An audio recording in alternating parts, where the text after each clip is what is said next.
السلام علیکم ورحمۃ اللہ وبرکاتہ۔ آج کا جو ویڈیو لے کر آئے ہیں اس کا عنوان ہے کہ جب مفتی تقی عثمانی صاحب پر قاتلانہ حملہ ہوا تو مفتی تقی عثمانی صاحب کی کیا کیفیت تھی۔ محترم مفتی تقی عثمانی صاحب وہ اپنی کیفیت بیان کرتے ہیں، تو چلو ویڈیو پلے کرتا ہوں، ضرور دیکھو، اس میں بہت خوبصورت نصیحت بھی ہے، تو چلو ویڈیو پلے کرتا ہوں، ویڈیو اینڈ تک دیکھو۔ تو میں کافی دنوں سے یہ سوچتا تھا کہ ہم تو وہ لوگ ہیں جن کو مانگنا بھی نہیں آتا، دعا کرنی بھی نہیں آتی۔ ایسے ہماری حالت اس فقیر کی ہے کہ جس کے پاس کوئی جھولی اور پیالہ بھی نہیں جس میں مانگنے کا طریقہ بھی نہیں آتا۔ تو ایک مرتبہ حضرت حکیم الامت حضرت تھانوی رحمۃ اللہ علیہ یہی دعا کی فضیلت بیان فرما رہے تھے، اور اس میں یہ جملہ فرمایا کہ مانگنے والا چاہیے، دینے والے کے دینے میں کوئی کمی نہیں۔ مانگنے والا چاہیے، کوئی جو نہ ثنا سے ادا ہو تو کیا علاج، ان کی نوازشوں میں تو کوئی کمی نہیں۔ مانگنے والا چاہیے، جھولی پھیلانے والا چاہیے، اس کی عطا میں کوئی کمی نہیں۔ تو حضرت خواجہ حضور حسن صاحب مجذوب رحمۃ اللہ علیہ برابر میں بیٹھے ہوئے تھے، تو انہوں نے کہا حضرت کسی کے پاس جھولی بھی نہ ہو تو کیا کرے؟ جھولی بھی نہ ہو تو کیا کرے؟ یعنی مانگنا نہ آتا ہو تو کیا کرے؟ تو فرمایا جھولی بھی وہیں سے مانگے۔ یا اللہ میرے پاس تو جھولی بھی نہیں ہے، یا اللہ مجھے تو مانگنا بھی نہیں آتا، تو مجھے مانگنے کی توفیق بھی آپ ہی عطا کر دو۔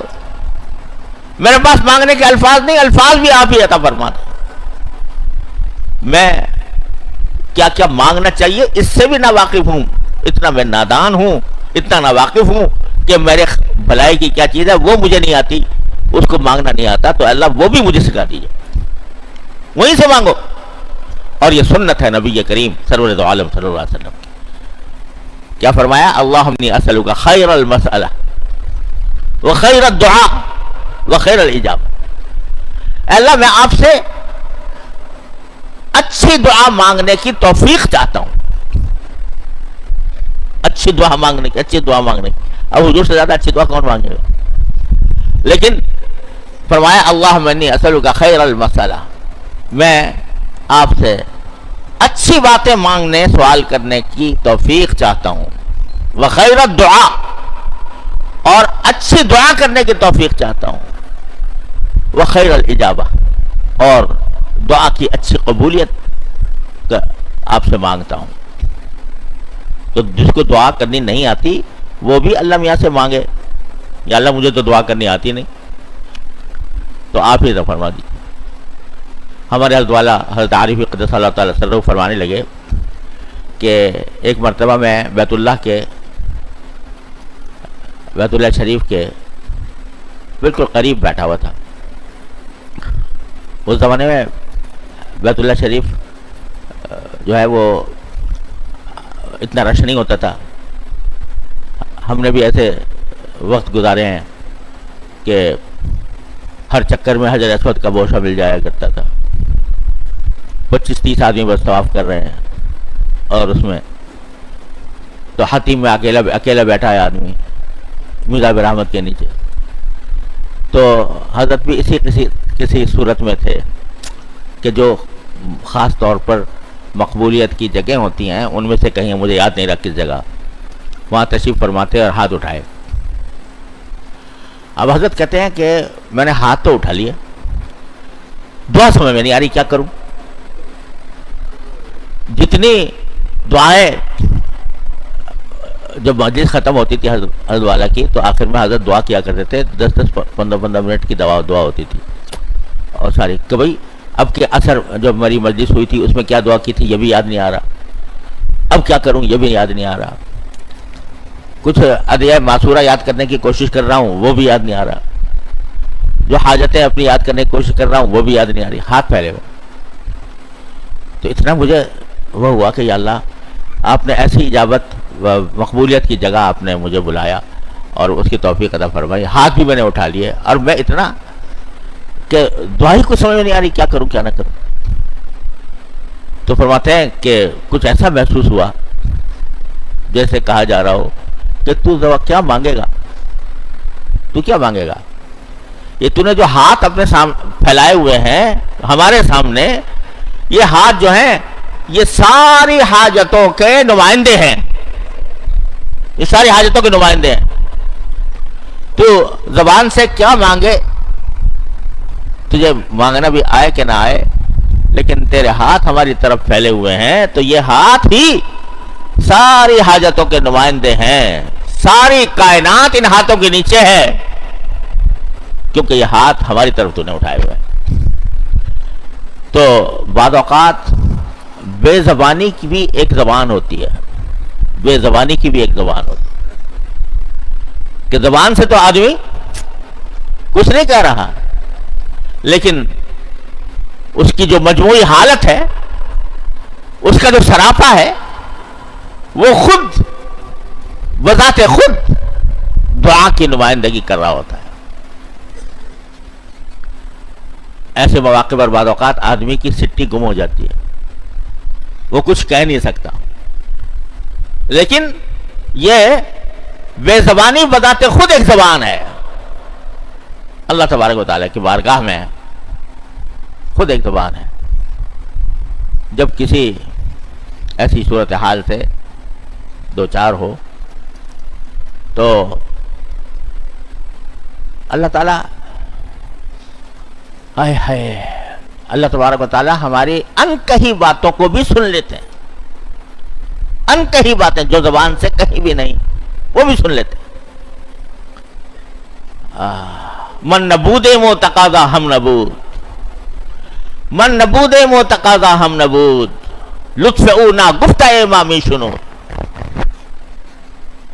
سبحان اللہ. مولانا رومی فرماتے ہیں کہ ہم بھی نہیں تھے، من نبود مو تقاضا ہم نبود، ہم بھی نہیں تھے اور تقاضا بھی کوئی نہیں تھا ہماری طرف سے، لیکن لطف او نا گفتہ امامی شنو، اس کے لطف و کرم نے ہماری ان کہی باتیں بھی سن لی.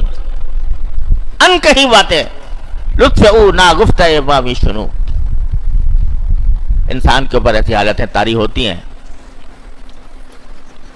ہم پر پتہ نہیں وہاں کعبہ شریف جا کے پتہ نہیں کتنی مرتبہ کہ حیران پریشان ہاتھ اٹھے ہوئے اور زبان سے کچھ نکل نہیں رہا،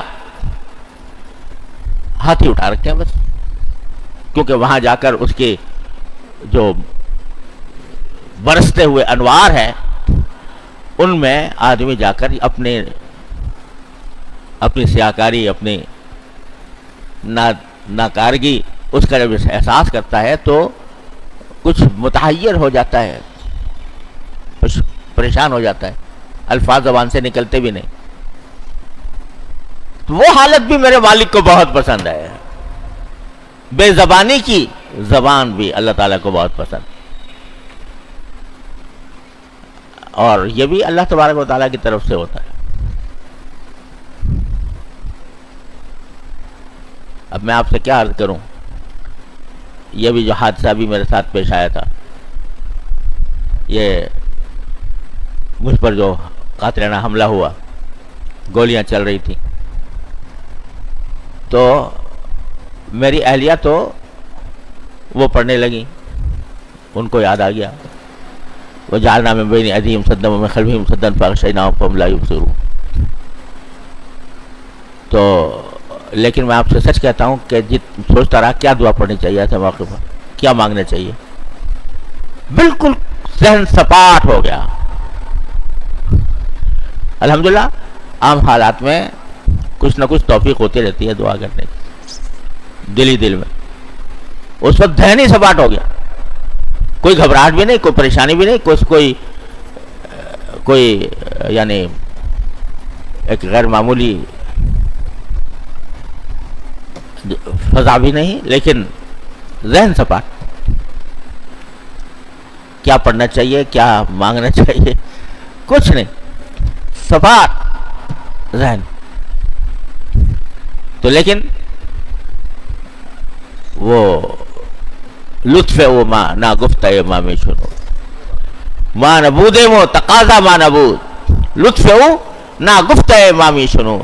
اس نے ہماری ان کہی باتیں بھی سن لی. میرے مالک. تو بھائی میرا مالک جو ہے وہ دعا کو بہت پسند کرتا ہے، اور یہ رمضان کا مہینہ خاص طور سے دعا کا ہے. دعا کرنی ہمیں آتی نہیں تو وہ بھی اللہ تعالیٰ سے مانگنی چاہیے. اللہ تعالیٰ ہمیں توفیق دے. اور چونکہ ہمیں آتی نہیں دعا مانگنا، چونکہ ہمیں آتا نہیں، کیا مانگے کیا نہ مانگے اس کی بھی تمیز نہیں، تو قربان جائیے نبی کریم سرور دو عالم صلی اللہ علیہ وسلم کہ آپ نے سکھا دیا. اچھا تمہیں نہیں آتا، چلو میں بتا دیتا ہوں. اور ایسی ایسی دعائیں سکھا دیں، ایسی ایسی دعائیں بتا دیں کہ جن میں دنیا آخرت سب کی کامیابیاں مضمر ہیں. جس میں وہ دعائیں جو پیغمبر ہی مانگ سکتا ہے، وہ دعائیں بھی وَمَا يَنطِقُ عَنِ الْهَوَىٰ إِنْ هُوَ إِلَّا وَحْيٌ يُوحَىٰ. تو مجھے تو یہی لگتا ہے کہ وہ وحی کے ذریعے سکھائی گئی نبی کریم صلی اللہ علیہ وسلم. کبھی مانگی تو اگر دعا اللہ تعالیٰ کی نے قرآن میں جو دعائیں آئیں وہ، اور جو نبی کریم صلی اللہ علیہ وسلم نے مانگی وہ، دونوں اللہ میاں کی سکھائی ہوئی ہے نا. تو اللہ تبارک و تعالیٰ نے درخواست کا مضمون خود مقرر مدون فرما دیا. ارے تم کیا درخواست کرو گے، تم کیا مانگو گے، ہم ہی بتا دیتے ہیں کیا مانگو. قرآن میں بتا دیا اور رسول کریم صلی اللہ علیہ وسلم کی دعاؤں میں بتا دیا، جس کو ادعیہ ماثورہ کہتے ہیں. لہذا یہ دعاؤں کے جو مجموعے ہیں نا ہمارے ہاں مشہور ہیں. الحزب العظم ہے، سب سے زیادہ جامع تو ہے حسن حسین، اور پھر الحزب العظم، اور اس سے بھی مختصر کر دیا ہمارے حضرت حکیم الامت قدس اللہ تعالیٰ سرہ نے مناجات مقبول. اس میں وہی دعائیں جمع کی ہیں جو نبی کریم سرور دو عالم صلی اللہ علیہ وسلم نے مانگی. تو کیا کیا مانگ لیا حضور اقدس صلی اللہ علیہ وسلم نے، اس کی عظمت ہمیں معلوم ہی نہیں. اللہ تبارک و تعالیٰ اپنے رحمت سے ہمیں مانگنے والا بنا دے، منگتا بنا دے. منگتا، اللہ میاں کے سامنے اللہ میاں ہمیں منگتا بنا دے. منگتا جانتے ہو نا، اب تو لوگ منگتا کے لفظ بھی بھول بھال گئے ہوں گے، اب لوگوں کو اردو بھی نہیں آتی. منگتا کہتے ہیں اس شخص کو جو ہر وقت مانگتا رہتا ہے، اور عام حالات میں یہ کوئی اچھا لفظ نہیں سمجھا جاتا. ارے بھائی یہ تو منگتا ہے، کیا مانا کہ اس ہر وقت یہ کچھ نہ کچھ سوال یہ کھڑا رہتا ہے. ہمارے آج کچھ مانگا، ابھی 1 گھنٹے پہلے کچھ مانگا تھا، 1 گھنٹے بعد پھر آگے مانگ رہا ہے، پھر 2 گھنٹے بعد پھر آ کے مانگ رہا ہے. تو کہتے ہیں یہ منگتا ہے، مطلب اس کو عادت پڑ گئی ہے مانگنے کی. تو ایسے منگتے کو اچھا نہیں سمجھا جاتا دنیا میں کہ یہ ہر وقت مانگتا ہی رہتا ہے. کچھ بھی دے دو پھر آئے گا مانگنے، کچھ دے دیا پھر آ جائے گا، پھر آ جائے گا. وہ منگتا ہے، ہر ایک سے، اور ہر ایک سے مانگتا پھرتا. تو یہ منگتا ہے. تو ویسے تو منگتا اچھی بات نہیں ہے دنیا کے اندر، منگتا بن جانا، لیکن اس بارگاہ کے لیے منگتا بن جانا یہ بڑا اعزاز ہے، بڑا اعزاز ہے. اس بارگاہ سے منگ کے سامنے منگتا بن جانا یہ بہت بڑا اعزاز ہے. من لم یسأل اللہ یغضب علیہ، جو مانگتا نہیں اللہ سے اللہ اس پر ناراض ہوتا ہے. مانگتا کیوں نہیں؟